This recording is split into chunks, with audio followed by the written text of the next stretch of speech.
اللہ وبرکاتہ۔ السلام علیکم ورحمۃ اللہ وبرکاتہ۔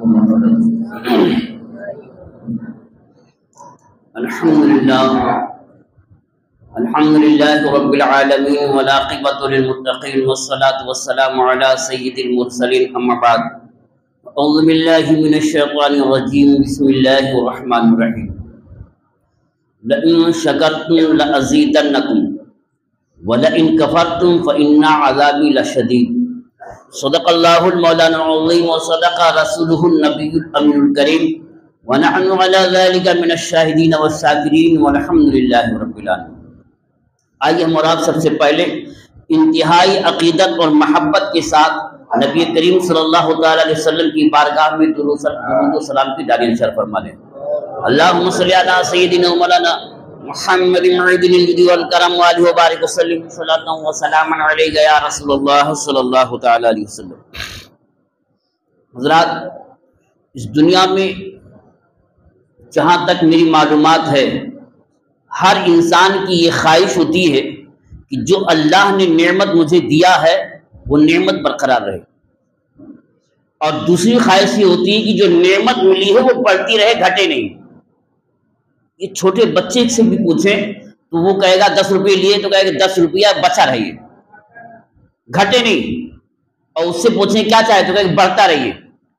یہی حال ہے بڑا آدمی 40 سال 45 سال کا کماتا ہے، دولت جمع کرتا ہے، اس سے پوچھیں تو کہے گا میری خواہش یہ ہے کہ جو اللہ نے نعمتیں ہمیں عطا فرمائی یہ برقرار رہے، اور اس میں کچھ بڑھتا رہے، گھٹے نہیں۔ بوڑھا آدمی جو بالکل لبے قبر ہے کہ اس کے بعد کوئی منزل نہیں، آخری منزل قبر ہی ہے، اس سے بھی پوچھیں کہ آپ کی کیا خواہش ہے تو وہ بھی یہی کہے گا کہ جو اللہ نے مجھے دیا ہے وہ برقرار رہے، یہ گھٹے نہیں بڑھے ہی۔ مطلب ہر ایک کی یہ خواہش ہے کہ اللہ نے جو بھی دولت دیا ہے، چاہے وہ حسن کی دولت ہو یا مال کی دولت ہو یا وقار کی دولت ہو یا مرتبے اور عہدے کی دولت ہو، خواہش یہی ہوتی ہے کہ برقرار رہے، مگر سب کی بستی نہیں۔ مشاہدہ یہ ہے، تجربہ یہ ہے کہ ہر ایک کی نعمت برقرار نہیں رہتی ہے، کسی کی نعمت بڑھ جاتی ہے اور کسی کی نعمت گھٹ جاتی ہے اور کسی کی فنائی ہو جاتی ہے۔ کبھی غور کیا آپ نے کیوں ایسا ہوتا ہے؟ کبھی کبھی ایک معمولی حرکت بندے کی، چھوٹی سی حرکت اور چھوٹی سی غلطی اس کی ساری نعمتوں کو چھین لیتی ہے، اور کبھی تھوڑی سی نیکی اگر کر دیا جسے وہ تھوڑی سمجھتا ہے اور وہ نیکی اللہ کی بارگاہ میں قبول ہو گئی تو اس کی نعمت میں 4 چاند لگ جاتا ہے۔ میں نہیں کہہ رہا ہوں، یہ رب ذوالجلال نے فرمایا ہے لئن شکرتم لازیدنکم، جو میں نے تمہیں دیا ہے اگر تم اس کا شکرانہ ادا کرتے رہے، اس کا حق ادا کرتے رہے، لازیدنکم، تو میں تمہیں زیادہ ضرور دوں گا۔ تاکید کے ساتھ لازیدنکم، عربی دان لوگ جانتے ہیں کہ آخر میں جملے لفظ کے پہلا حرف بھی تاکید کا اور بعد والا بھی حرف تاکید کا، یعنی بات پوری تاکید کے ساتھ، پورے زور کے ساتھ ہے کہ ضرور ہم تمہیں بڑھا کر کے دیں گے۔ وَلَئِن كَفَرْتُمْ، لیکن یاد رکھنا اگر تم نے میری نعمت کا ناشکری کیا اور اس کی قدر نہیں کی تو یہ نہیں کہا کہ یہی کروں گا، فرمایا فَإِنَّ عَذَابِي شَدِيدٌ، تو یاد رکھنا کہ میرا عذاب بہت سخت ہے۔ اب اللہ کا عذاب سخت ہے تو ذہن تو وہی آتا ہے کہ مرنے کے بعد، عموماً ذہن یہی جاتا ہے کہ مرنے کے بعد جو ہوگا وہی ہوگا، لیکن نہیں، اس دنیا میں ہی اللہ تعالیٰ بہت سخت عذاب لیتا ہے۔ حدیث پاک میں ہے کہ حجر عائشہ میں داخل ہوئے اللہ کے نبی صلی اللہ علیہ وسلم، تو ایک روٹی کا ٹکڑا پڑا ہوا تھا، ایک روٹی کا ٹکڑا پڑا ہوا تھا، اس ٹکڑے کو اللہ کے نبی نے اٹھایا، جھاڑا، صاف کیا اور فرمایا اے عائشہ یاد رکھنا اللہ تعالیٰ جس سے یہ چھینتا ہے تو پھر اسے کنگال کر دیتا ہے اور کسی گھاٹ کا نہیں رکھتا ہے۔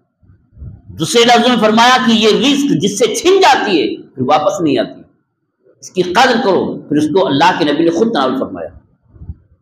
قرآن میں ایک بستی کا واقعہ بیان ہے، سورہ نحل میں بڑا تفصیل سے بیان ہے کہ ایک بستی تھی، کانت قریتن مطمئنتن، ایک بستی تھی بہت اطمینان سے رہتی تھی، یاتیہا رزقہا من رغدم من کل مکان، اس بستی کے پاس رزق آتی تھی اور روزی ہر زاویے سے آتی تھی، ہر طرف سے آتی تھی، بہت مطمئن تھے۔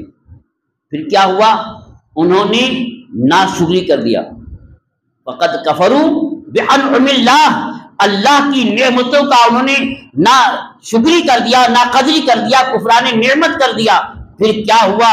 اذاقہ اللہ لباس الجوع والخوف، تو اللہ تعالیٰ نے انہیں خوف اور بھوک کا لباس پہنا دیا۔ معلوم ہے کیا ہوا؟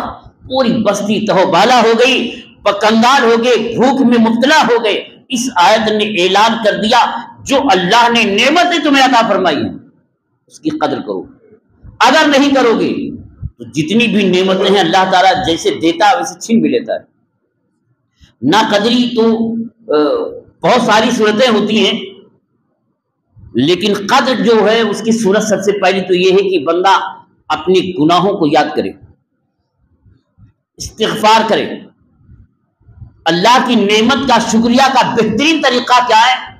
اپنے گناہوں سے توبہ کرے، اور اگر گناہ نہیں سمجھ میں آ رہا کہ میں گنہگار ہوں، کچھ نہیں گناہ کی تو میں کہاں گناہ کیا، میں تو کوئی گناہ بھی نہیں کرتا، کسی کو گالی بھی نہیں دیتا، کسی کو مارتا بھی نہیں، پھر بھی میرے ہی اوپر ساری مصیبتیں نازل ہوتی ہیں، نعوذ باللہ من ذالک، ایسے گلے لوگ کرتے ہیں، مطلب یہ کچھ سمجھ نہیں پا رہا ہے کہ وہ گناہ کر رہا ہے۔ اگر ایسی بات ہے کہ کوئی سمجھ ہی نہیں پا رہا ہے کہ میں گناہ گار ہوں یا نہیں ہوں، تو یہ سوچ لے کہ اللہ کی نعمت کا شکریہ ادا کرنے کے لیے وہ استغفار کرے، توبہ کرے۔ توبہ کرے گا تو پھر وہ اللہ تعالیٰ اس کی نعمتیں جو بھی ہیں اس سے زیادہ عطا فرما دے گا، اور اتنا عطا فرما دے گا وہ تصور بھی نہیں کر سکتا ہے۔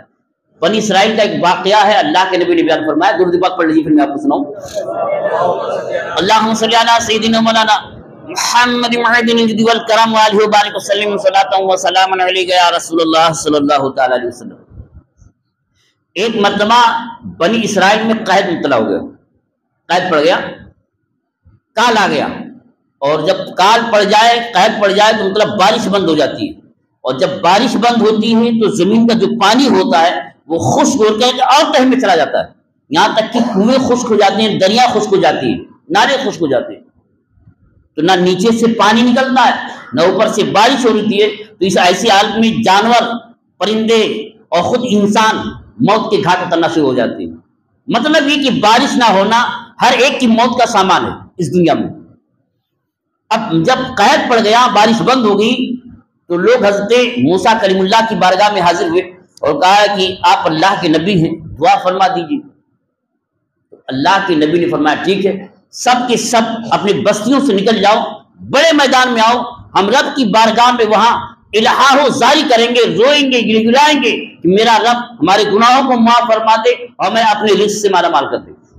مطلب یہ ہے کہ اگر رزق نہ ملے نا تو یہ نہیں سوچنا چاہیے کہ نہیں ملنے والی ہے، یا مل جائے تو یہ نہیں سوچنا چاہیے کہ میں نے ہی حاصل کر لیا ہے، بلکہ رب کی بارگاہ میں لو لگائے، کیونکہ رزق دینے والا بندہ رب ہے، بندے کا کام تو صرف محنت کرنا ہے، رزق حاصل کرنا اس کے ہاتھ میں کہاں ہے۔ بہرحال حضرت موسیٰ علیہ السلام لے کر کے وہاں پہنچے اور لے کر کے دعا کر رہے ہیں۔ اب اللہ کا نبی دعا کرے اور رد ہو، ممکن نہیں ہے۔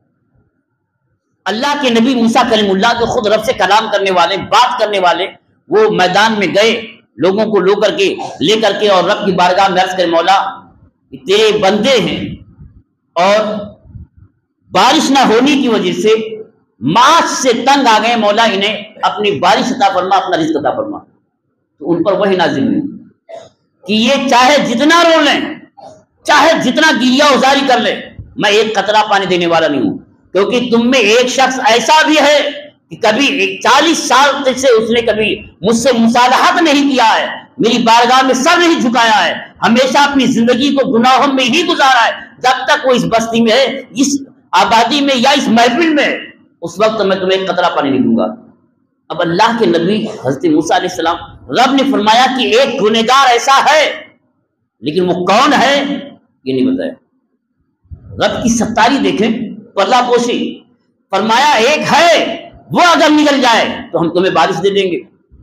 اب اللہ کے نبی موسیٰ کلیم اللہ اعلان کر رہے ہیں، کیا ہے وہ شخص جس نے 40 سال سے رب کے حکم کے خلاف اپنی زندگی گزارا ہے اور ہر طرح کے گناہوں سے اپنی زندگی کو لت پت کر لیا ہے، اس بستی سے نکل جا اور اس محفل سے نکل جا تاکہ تیری نحوست سے ہم بچ جائیں اور اللہ کی رحمت ہمیں حاصل ہو جائے۔ جو کرتا ہے وہ جانتا ہے کہ کون ہے، تو جو کرنے والا تھا اپنے اوپر چادر ڈالا اور محفل میں رونا شروع کیا، اے میرے مولا اب تک تم نے مجھے چھپا کے رکھا ہے، اب مجھے بے پردہ نہ کر، مولا میرے گناہوں کو معاف فرما اور مجھے بخش دے میرے گناہوں کو۔ اب وہ گناہوں کی معافی مانگ رہا ہے۔ ایک بار اعلان پر نہیں نکلا، دوسری پر اعلان ہوا کہ نکل جا، تیری وجہ سے ہم مبتلا ہیں، اور رونا شروع کیا۔ تیسری بار حضرت موسیٰ کلیم اللہ نے کہا اگر نہیں بتائے گا تو میں تیرا نام بتاؤں گا اللہ سے پوچھ کر کے، نکل جا۔ اب وہ اور دھاڑے مار مار کے اندر اندر رو رہا ہے اور کہہ رہا ہے مولا مجھے رسوا نہ کر، لوگوں کے سامنے مجھے ذلیل نہ کر، مولا میرے گناہوں کو بخش دے۔ اتنا رویا، ایسے دل سے رویا۔ امام غزالی رحمۃ اللہ تعالی علیہ فرماتے ہیں ایسی دل سے آہ ماری کہ اس نے رب کے دروازے اجابت پر اس کی آہ ٹکرائی اور اسی وقت موسلا دھار بارش شروع ہو گئی۔ جب بارش شروع ہو گئی کوئی نکلا بھی نہیں، تو حضرت موسیٰ علیہ السلام نے رب کی بارگاہ میں عرض کیا ہے مولا یہاں تو کوئی نکلا بھی نہیں، اور تو نے ابھی فرمایا کہ جب تک وہ ہے ہم بارش برسا ہی نہیں سکتے، مولا بتا دے وہ کون ہے۔ کہا کہ وہی نازل ہوئی کہ اے موسیٰ جس کی وجہ سے میں نے تم پر قحط نازل کیا اور جس کی وجہ سے میں نے تمہارے اوپر بارش کو روک کے رکھا، میں نے جو برسایا بھی ہے تو اسی کی وجہ سے برسایا، یہ بارش بھی اسی کی وجہ سے ہوئی۔ تو اب موسیٰ کلیم اللہ عرض کر رہے ہیں اے مولا بتا دے کہ وہ کون ہے۔ کہا موسیٰ جب میں نے 40 سال تک اس کے عیبوں کو کھولا نہیں، اس کے عیبوں کو چھپا کے رکھا، اب جب اس نے مصالحت مجھ سے کر لیا ہے اور میری بارگاہ میں لو لگا لیا ہے، توبہ کر لیا ہے، اب میں اس کے پردے کو کیسے فاش کر سکتا ہوں؟ کچھ نہیں سمجھ میں آپ لوگوں کو؟ یہ پوری حدیث پاک ہے، امام غزالی نے اس کو بیان کیا ہے کہ 40 سال تک بندہ گناہ کرتا رہا اور نحوست گناہوں کی آئی، تنہا ایک پر نہیں پوری آبادی پر آئی، پورے مجمع پر آئی، پوری بستی پر آئی۔ مطلب بندہ گناہ کرتا ہے تو ایک مبتلا نہیں ہوتا، پورا علاقہ مبتلا ہو جاتا ہے، مگر جب توبہ کیا تو اللہ نے اس کی توبہ کو قبول فرمایا، تو اس توبہ کی قبولیت کا اثر بھی یہ ہوا تنہا وہی فائدہ نہیں اٹھایا، پورا علاقہ فائدہ اٹھا رہا ہے، پورے علاقے پر اللہ کی رحمت نازل ہو رہی ہے، پورے علاقے پر اللہ کی برکت جو ہے کی رحمت نازل ہو رہی ہے۔